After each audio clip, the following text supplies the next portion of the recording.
Така. Има сградата с скатен покрив, който е с метална конструкция. Покривното покритие е полиуретанов сандвич панел, който е с дължина 10 см.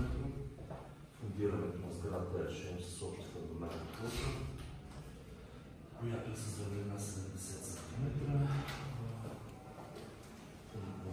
Основата, която ще се извърши фундирането на гледа пясък, съответно с почвено натоварване е молеворално 220 км на квадратен метър. Разработил съм 18 чертежа, които са конструктивни и съответно 3 част технологични.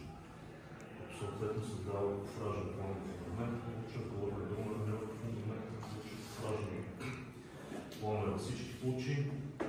Армировъчен план съм дал на типово почвена под 8,50. Съответно с долна и сгорна армировка свободни чертежи. Сградата е с разградови плочи. Единственото място, където има гради е на 1428 от архитектурния план.